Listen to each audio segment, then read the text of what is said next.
my first feature, and I really dreamt of doing a film there and talking about their world and people there that I really love. And I think there were a lot of people from the town in the film as well, a lot of non-professional actors. It also, the film almost feels like a documentary because of the long takes and the way that the dialogue is very naturalistic. Was that because of budget, or was it a choice of aesthetics? It's also about the way I see cinema.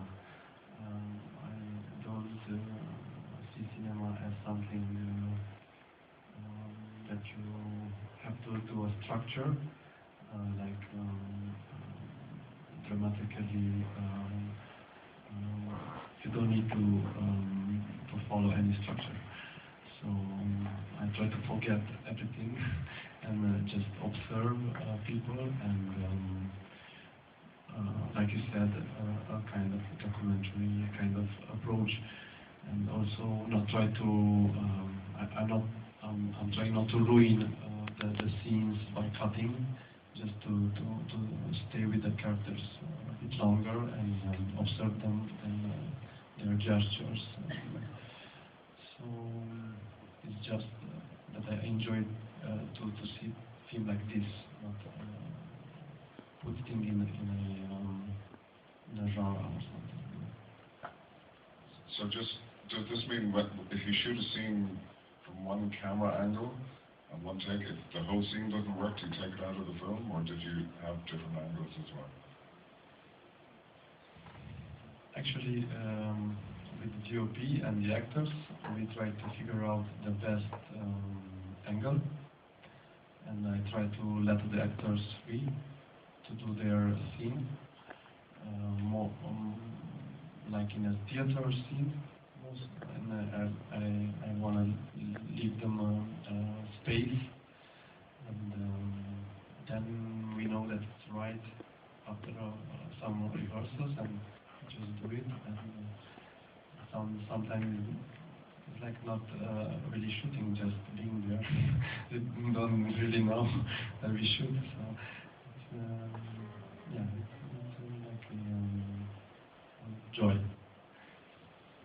It's a very brave way to work, but it pays off as well. Makes the film feel very real when it works. Can you talk a little bit about the casting and where you found some of the actors, especially the Turkish character? Of course, the Romanian actors are from theaters around that part of Romania. It's western part of Romania and northern with Hungary, called Transylvania and Ardeal. And most of them are really unknown at this point. They are from local theaters. And the Turkish actor is from Istanbul.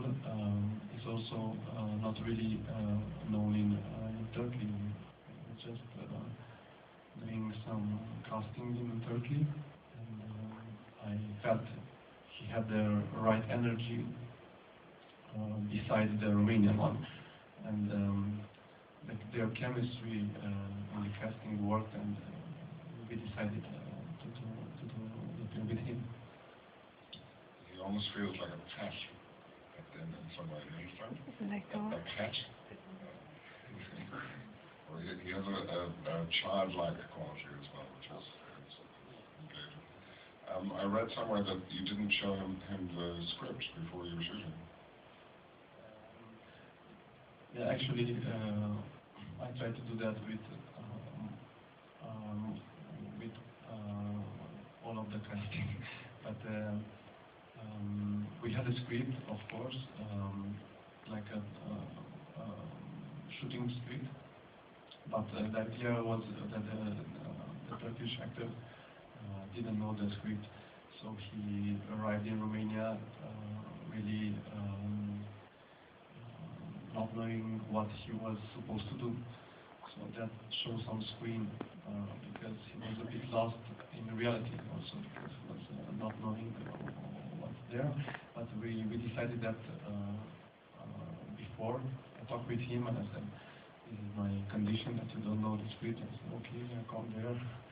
And he came and he understood that something about crossing the border to Germany or something. And he always asked me, when do we go to shoot in Germany? I said, I have to tell you that we will not shoot in Germany, we just shoot on these fields and that's about it. So after some 10 days of shooting, I gave him the script and he read it and he said, okay, it's okay, whatever, if you do it this till the end, I'm up.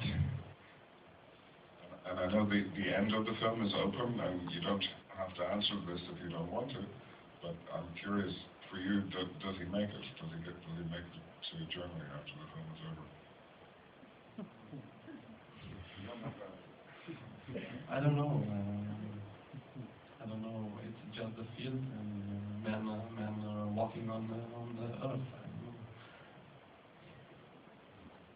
Do we have any questions from the audience? Please.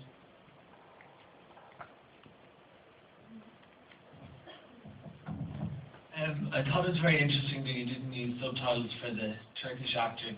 At any point were you considering putting subtitles, or did you always know that there'd be no translation?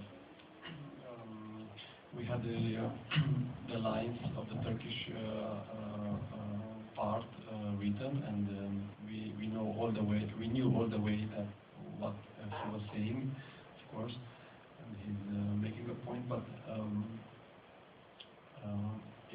it didn't feel right that the audience should know what the main character didn't. So I wanted to involve the audience to see the film like the main character.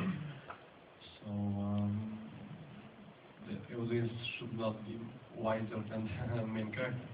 So we decided when shooting that we will not translate it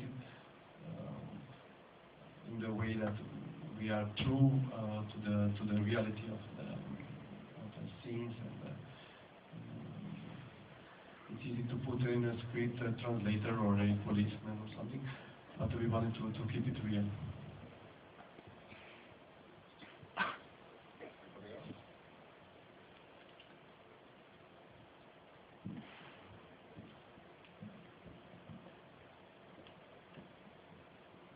Thanks, really, really enjoyed the film. I was just wondering if you were talking about your vision of cinema and what film directors you kind of inspired you, or that you whose work you particularly like.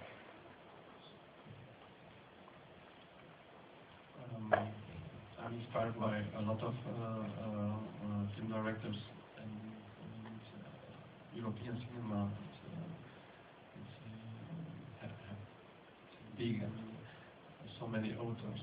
Like for me, Vittorio De Sica is very important. Dardenne brothers. I don't know. It comes from so many places, so many ages, and also Romanian cinema in the 90s. What is important is now in Romania we make really different kind of cinema for almost 10 years now, because before that there was a really symbolistic and metaphorical cinema, really cryptic. I mean, now you watch films from Romania in the 80s and you don't understand anything. It's so cryptic because people put messages to get through censorship in the communist era, and that felt so old and it's outdated.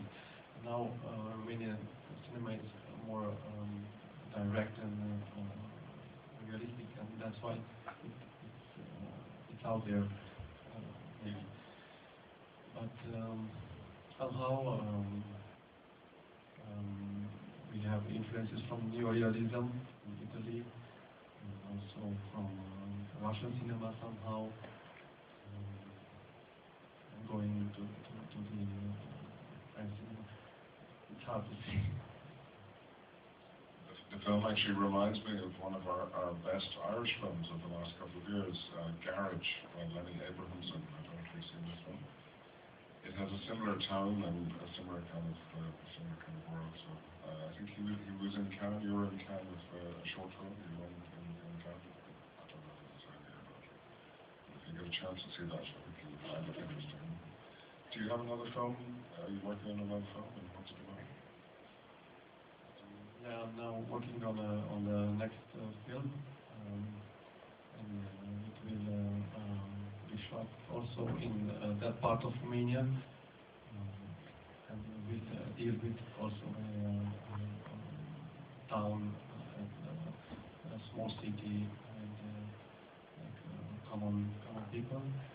And what I wanted to say before, also some great directors that I like Ken Loach and Mike Lee, kind of also influenced me, I must say. I'm working, but I'm still in the writing process. Time for one more question.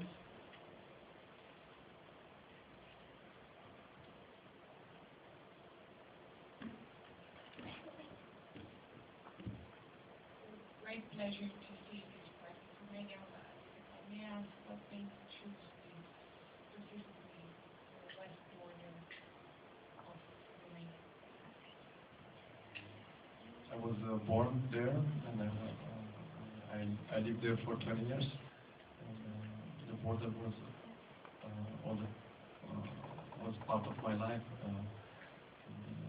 all the time heard stories about it, and I decided to make a film there, and how connected with the reality of the place, because immigration and illegal crossing are part of that town. And when I started to focus to write a story, there came a lot of stories about lost people there, immigrants that didn't find a way, or caught and mistreated or something. And I imagined to make a contact between an immigrant and a local guy that I felt really close. So that's why the film is mostly from the side of the point of view of the local, not the immigrant, because I don't really know the immigrant side. I just contemplated on it and reflected on the local guy. So I feel really close to that part of Romania and that geography. A lot of the places in the film are places that I really know, and I feel for. For me, it's really important that the film shows also the places and the people. But the places are also important because they give you a feeling. That's why I try to have silent moments and scenes that you can contemplate a bit on the landscape and geography, not only on the person, because it's like a document of place and time, more like a story. Thank you, Marianne.